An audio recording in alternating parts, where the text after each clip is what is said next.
Bueno, voy a explicar un poco el funcionamiento del... Primero voy a explicar el funcionamiento de la cámara de niebla y después para qué se ha utilizado en este proyecto.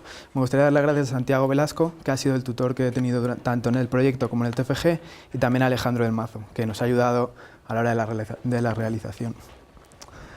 Bueno, lo primero es que una cámara de niebla es un aparato que lo que hace es sirve para detectar partículas ionizantes. Aquí se puede ver en la imagen, si soy capaz de darle... Bueno, se puede ver en la imagen una cámara de niebla, esta no es mía, es una cámara comercial, y cada uno de estos trazos correspondería con una partícula alfa.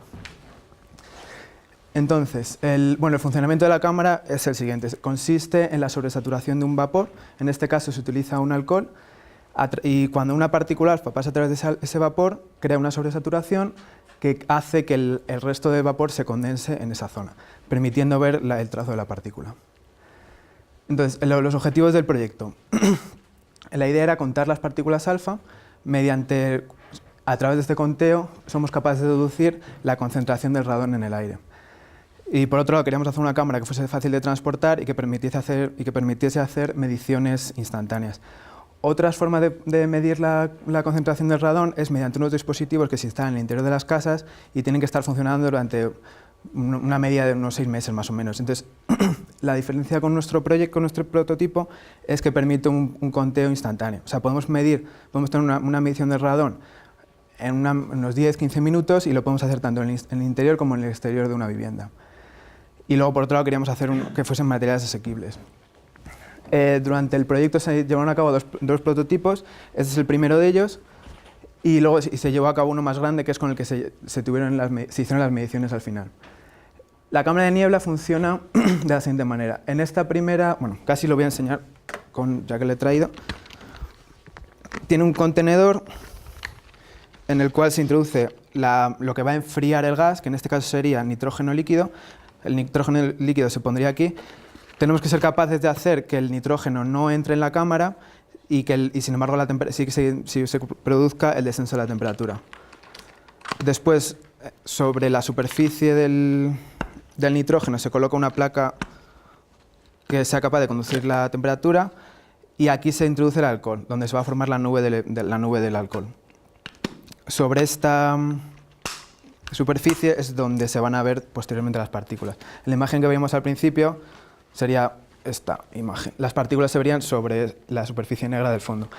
Permite grabar la superficie de la cámara de manera que si posteriormente se quieren contar las partículas con calma o se quiere procesar la imagen y demás, se puede hacer.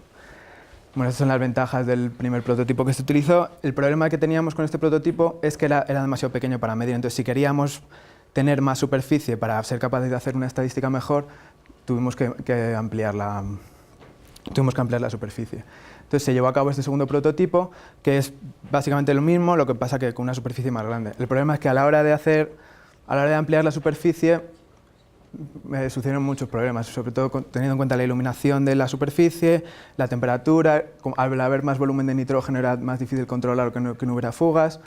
En fin, estas son algunas de las características del modelo. Vamos a pasar directamente a la aplicación de los prototipos. Una de las cosas que se quería hacer era comprobar cuál es la concentración del radón en distintos puntos de la provincia de Salamanca. El radón es un elemento que proviene, cuando en su estado natural, proviene en la cadena de decaimiento del uranio que está en la superficie de la Tierra. Aparece el radón y uno de los isótopos con mayor vida media escapa a la superficie y se encuentra en el ambiente. ¿Qué pasa con el radón? Que el radón, a su vez, es un elemento que decae y en su decaimiento produce partículas alfa. Estas partículas alfa tienen un efecto que no es bueno para la salud. Si estamos aquí, por ejemplo, no pasa nada porque nos están afectando pocas partículas, pero si estamos en una zona donde hay mucha concentración de radón, sí que puede ser un problema. Como vemos en este mapa está elaborado por la bibliografía, que no es mío, y se ven distintos puntos de la concentración. A más oscuro, más concentración. Podemos ver en Villar de la Yegua, que es un pueblo que está localizado cerca de unas minas de uranio, que la concentración es muy alta. La idea que teníamos a la hora de hacer este proyecto era ir ahí a medir y ver si realmente había una concentración mucho mayor. Y bueno, pues sí la había. A la hora de tomar las medidas, lo que se tiene que hacer es contar las partículas alfa que se ven en la cámara y, por otro lado, medir el volumen de la niebla, lo cual era lo que más problemas planteó, porque la niebla es invisible. Es visible cuando las partículas pasan, pero no puedes ver a no ser que haya partículas. Entonces, lo que se nos ocurrió fue colocar unos dispositivos que, mediante el empapamiento del alcohol, dado que esta superficie además está muy fría, se pone llegamos a temperaturas de menos 50 grados más o menos. Mediante la congelación del vapor que está aquí, o sea, aquí hay alcohol, el alcohol empapa esta cartulina y por la temperatura es visible. Entonces era fácil, en este caso fuimos capaces de medirlo. Y luego esta sería la imagen de la cámara. La imagen ha sido tratada de manera que se han invertido los colores y se ha aumentado el contraste. Aquí se pueden ver, se ve un poco mal, pero aquí se ven 4 partículas alfa en este caso. Esto es una imagen rara, normalmente las partículas alfa no hay tantas por minuto. Esto precisamente tuvo lugar en Villar de la Yegua. Y bueno, a la hora de obtener los resultados, o sea, cómo deducir la concentración de radón del número de partículas alfa, teníamos en cuenta esta fórmula. La concentración de radón es el número de partículas alfa que hay, dividido por 3, que son las partículas que se estima que salen desde un radón, por el volumen que es de la niebla y por el tiempo. Bueno, estaba aquí explicado mejor. Y finalmente son los resultados que se han medido. Otra de las cosas que se quiso ver fue no solamente la concentración en distintos puntos de la provincia, sino la concentración tanto dentro como fuera de los edificios. Cuando el radón está en el aire libre, es fácil que vaya de un sitio para otro, entonces la concentración, por así decirlo, es bastante regular, porque el radón, como he dicho, sale de la superficie de la Tierra y luego se va. ¿Qué pasa? Que si estamos dentro de un edificio, el radón tiende a acumularse, con lo cual es más peligroso para la salud. Aquí se puede ver en los sitios donde se midió, tanto dentro como fuera de los edificios, que efectivamente es mayor. En el interior, fíjate, en el interior de la USAL se hizo en el laboratorio de termodinámica, y en el exterior, que se hizo en la puerta de este edificio, hay casi 10 veces más dentro y fuera. Y luego, en el exterior de Villamayor, pero no pasa nada, no digamos que son cosas normales. Lo que sí es más alarmante es que, por ejemplo, en el exterior de Villamayor y en el exterior de Villar de la Yegua hay 10 veces. O sea, la diferencia entre ir de Villamayor a Villar de la Yegua es la misma que entrar en un edificio. Y eso ya es más alarmante.